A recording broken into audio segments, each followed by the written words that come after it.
Good morning. Kendra and Graham have already done a great job of introducing our topic for today, which is, as they've said, the scattered church. And whenever you come to read Acts chapter 8 in the future, you won't be able to get that image of Philip preaching to a range of Disney princesses out of your mind. I don't have a shirt to compete with Graham's, but I do have coffee. On the alternate Sundays throughout the summer holidays, we're going to be doing a mini-series called Lessons from Lockdown. We didn't plan it, but that's just the way it has turned out. And we're going to be hearing from Sharon and from Sue McKenna on the things that God has been teaching them during this time. But today, I'm going to kick us off thinking about the scattered church with two aims in mind. The last time we were all together in our building was on Sunday the 15th of March, and as the lockdown measures continue to ease, many of you will be wondering when we're going to be able to meet together again. And then there is the question that no one knows the answer to. When are we going to be able to hold a service that resembles what most of us would consider normal? Are we going to have to hold our carol service on Zoom? And so with these questions in mind, my first aim is to encourage us that even though the church building remains closed, and it may remain closed for some time yet, we should not see this as a barrier to church growth. And then as we look ahead to the future, my second aim is it's a challenge to all of us, including me, about the ways that we think about church. Are there new ways of thinking and new ways of doing that we need to embrace as we move forward? Are there things that we used to do that we need to stop doing? Are there new things that we've been doing during lockdown that we need to make sure that we continue? But first, some coffee. The context for our reading from Acts chapter 8 was that the church had been growing rapidly. At the beginning of Acts chapter 2, there were about 120 followers of Jesus. By the end of that chapter, there were over 3,000. By chapter 4, the number has jumped again to well over 5,000. And in chapter 6, we read that the number of disciples in Jerusalem increased rapidly. And of course, all of this was happening without any church buildings.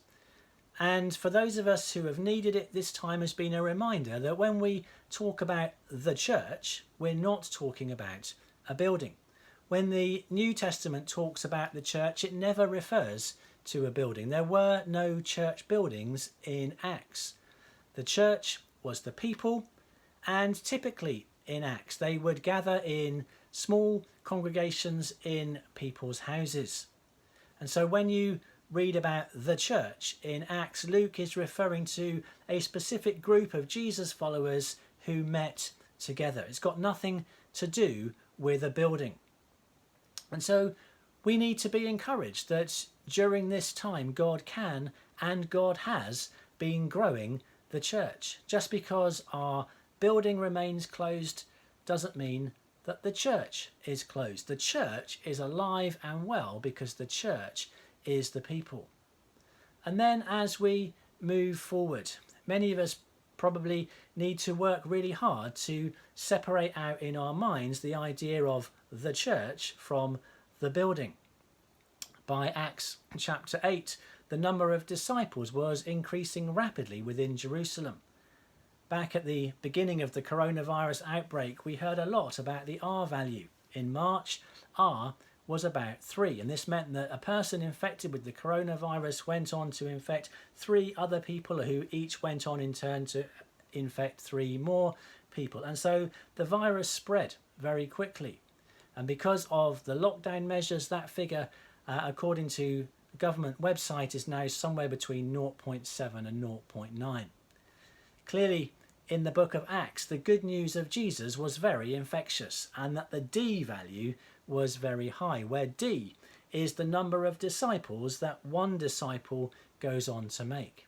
And so it seems as though once you had one disciple in a place, there was a very good chance that after a little while you would have more. And this was a serious flaw in Saul's plan to wipe out the church. And so instead of crushing the movement, the disciples spread out. They were scattered, and everywhere they went, they talked to people about Jesus. And so more people became disciples. As we look to the future, we need to take an honest and a serious look at ourselves and ask, how effective have we been at making disciples? What's our D value? And I think that we'd have to conclude that our D value is a lot closer to 0.7 than it is to 3. And I wonder whether this has got something to do with the way that we think about church. The way that we think about church leads to behaviour that keeps D below 1. So are we a socially distanced church? Social distancing has been a key factor in halting the spread of the coronavirus. If you test positive, you isolate yourself and then you don't pass on the virus to anyone else. Jesus intended his disciples to go and make disciples, and yet so often the church has socially distanced itself from the wider community. We've confused being the church with going to a building. And as a result, we often quarantine the good news from the very people who need to hear it.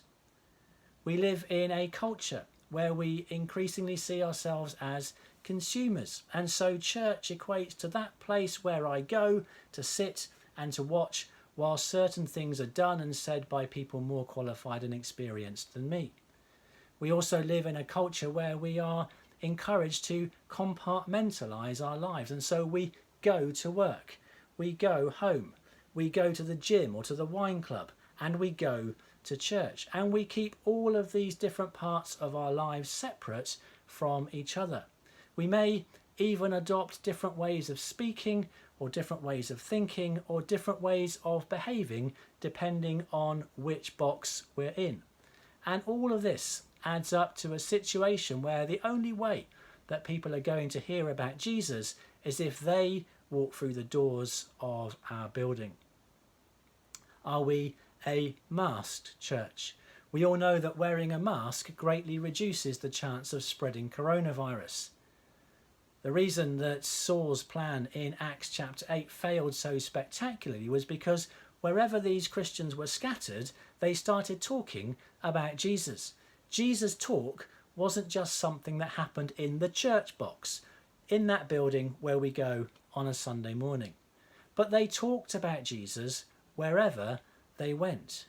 They didn't compartmentalise their lives, and their faith was integral in everything that they did. It never occurred to them that they should only talk about their faith when they were in the church box.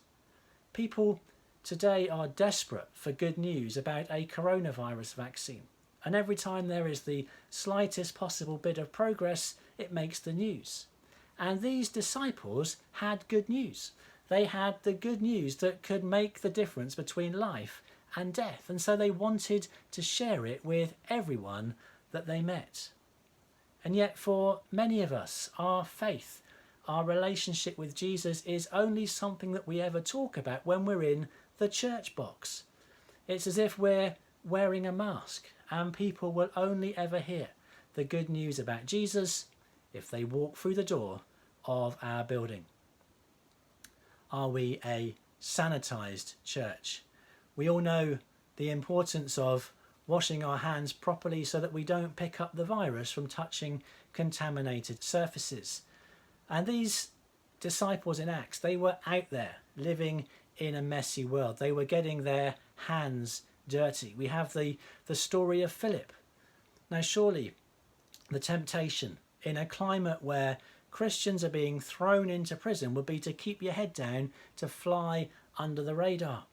But Philip wasn't afraid of getting his hands dirty, getting involved with those that many others would have left well alone. Those with evil spirits, the paralysed, the lame, those who are on the very edge of society. And that's where Jesus wants his disciples to be, out there, alongside the poor and the marginalised, getting our hands dirty. But the temptation is always there to see church as what we do on a Sunday morning and not to want to put ourselves in messy situations where we might end up getting our hands dirty. And so the most needy will only hear the good news of Jesus if they walk through the doors of our building. Research carried out a few weeks into lockdown showed that people were keen to explore questions of faith. They were keen to view online services and to pray. And whilst part of their interest was undoubtedly a response to the pandemic, their feeling of hopelessness, of being out of control, losing things that they'd put their trust in, awareness of our own mortality, some of that response was also due to a church that was no longer socially distanced, masked or sanitised. They didn't need to go to a building on a Sunday morning to hear about Jesus. They knew people who were offering to pray for them and who were now talking about their faith.